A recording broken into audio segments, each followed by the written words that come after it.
दो बेसहारा बच्चे जिनके माँ बाप होते हुए भी वो अनाथ हैं, क्योंकि उनके माता पिता 20 साल की जेल की सजा काट रहे हैं। लेकिन इन दो मासूम बच्चों का क्या कसूर, जो जिंदगी की जंग लड़ रहे हैं।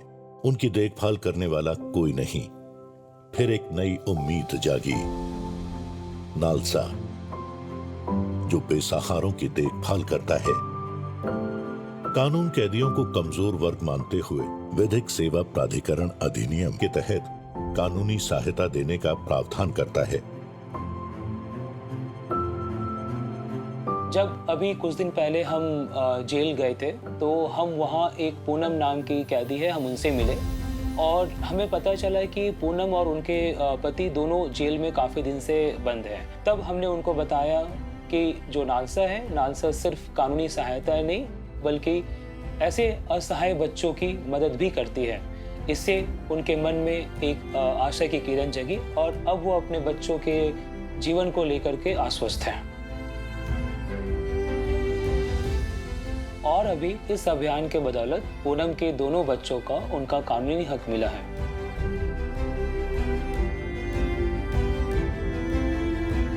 हम लोग जेल भी विजिट करते हैं, वहाँ पे इंटरेक्ट करते हैं। जेल में फिर आप कैदियों से मिलते हैं, उनकी बात सुनते हैं, उनकी जो मुश्किलें हैं दिखते हैं वो सुनते हैं। वहाँ पे फिर हमने प्रोग्राम्स ऑर्गेनाइज करे कि जो जो अंडर ट्रायल्स हैं उनकी जो राइट्स हैं, अगर उनको बेल मिलना चाहिए तो बेल मिले।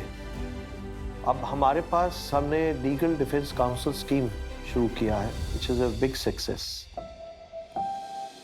2024 में about 4000 under trial review committee की मीटिंग्स हुई हैं अक्रॉस इंडिया।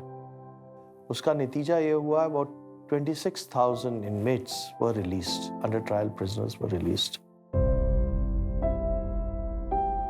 एक और महत्वपूर्ण उपलब्धि थी पैरालीगल्स की नियुक्ति, जिन्होंने कानून को आम आदमी की पहुंच में ला दिया। ये वो लोग थे जहां वकील नहीं पहुंच पाते थे, जहां न्याय की सबसे ज्यादा जरूरत थी, वहीं ये पैरालीगल्स पहुंचे। हमने इन्हें धीरे धीरे पूरे देश में फैलाना शुरू किया ताकि कोई भी व्यक्ति कानूनी सहायता से वंचित न रह जाए। एक गांव जहां बसें दिन में सिर्फ 2 बार आती थी, वहां न्याय साइकिल से आता था। वे याचिकाएं नहीं बल्कि पर्चे लेकर आते थे। अदालती आदेश नहीं बल्कि फोन नंबर लेकर आते थे। हर हफ्ते वे चाय बागानों, आदिवासी बस्तियों, जेलों और झुग्गियों में जाते थे। वे हमेशा अक्सर बिना वेतन के काम करते और हमेशा अड़िग रहते।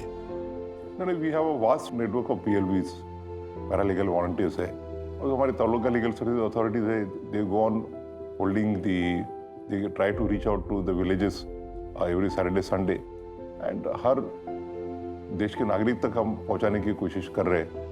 हमारे पास तकरीबन 48,000 पैरालीगल वॉलंटियर्स हैं to reach out to most backward classes and socially and economically deprived sections जो हैं हमारे। एक्सेस टू जस्टिस हम आपको कोर्ट के बगैर जाए हुए दिला सकें, वो हमारा पहला ऑब्जेक्टिव होता है। भारत के उन कोनों में जहां न्यायालय की दीवारें बहुत दूर थीं, वैसे में न्याय से अन्य व्यवस्थाएं की। लोक अदालत, पीपल्स कोर्ट केवल एक कानून व्यवस्था नहीं थी बल्कि लोगों और कानून के बीच एक ब्रिज थी। लोक अदालत एंड मीडिएशन जो है इज अ वे फ्यूचर। अगर हमें सिविल लिटिगेशन में एटलीस्ट वो बहुत मदद करेगा। फॉर एग्जाम्पल आपको मैं कह सकता हूँ तकरीबन 26 करोड़ केसेस लास्ट 10 ईयर्स में लोक अदालत में हमने डील किए हैं। पिछले साल में ही तकरीबन 2024 में तकरीबन 75,100 करोड़ रुपए का हमारे यहाँ लोक अदालत में सेटलमेंट हुआ। मीडिएशन के ये जो फिगर्स हैं in last about 10 years we have done about more than 9,50,000 successful mediations. NALSA केवल कानून की भाषा को जीवित नहीं रख सकता, लॉ को भी लोगों को भाषा समझानी पड़ेगी। नागालैंड से लेकर केरला तक लद्दाख से सुंदरवन तक कानून ने नई आवाज में बोलना शुरू कर दिया। ये चीज एक डेमोक्रेटिक कंट्री के लिए which believes in liberty, right to life and ensuring के citizens are dealt with as per rule of law is very important. वर्ष 2010 तक भारत बदल चुका था और इसके साथ ही न्याय के साथ उसका रिश्ता भी बदल गया था।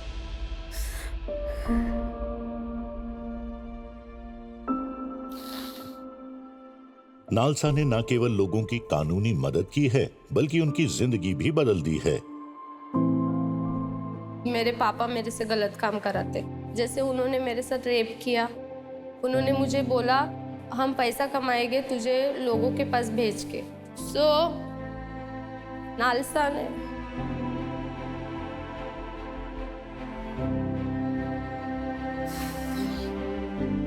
नालसा नहीं होती तो शायद मेरी लाइफ वही होती, या मैं कभी वो लाइफ जीती नहीं जो मैं आज जी रही हूँ इंडिपेंडेंटली। मैं शायद वही जगह उसी इंसान के साथ या दूसरे जो गलत इंसान है उनके साथ रहती। नालसा ने एक दिशा बताई कि मुझे लाइफ में क्या चाहिए।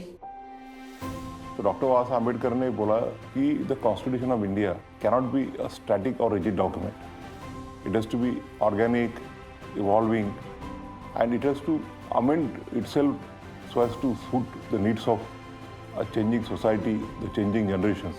And therefore, the NALSA also has to adapt to the changing situation. जैसे जैसे नालसा की पहुंच गहरी होती गई, इसने न केवल लोगों की बल्कि पूरी व्यवस्था को बदलना शुरू कर दिया। विश्वविद्यालयों, जेलों, आश्रय गृहों में न्याय केंद्र खोले गए। देश में हर किसी को कानूनी सहायता उपलब्ध थी। कानून बनाते वक्त ही ये सुनिश्चित किया गया कि एक राष्ट्रीय स्तर पर एक संस्था हो, फिर राज्य स्तर पर संस्थाएं हों, फिर जिला लेवल पर, डिस्ट्रिक्ट लेवल पर जिसको बोलेंगे वो हों, और फिर तालुक स्तर पर ये संस्थाएं होनी चाहिए कि हम देश के अलग अलग हिस्सों से किन्हीं समस्याओं का, उनके कारणों का जब हमारे को अवगत हो जाते हैं तो उसका राष्ट्रीय स्तर पर कैसे उसका समाधान किया जाए और उस गरीब आदमी का जिसका आपने जिक्र किया उसको उसका लाभ मिले।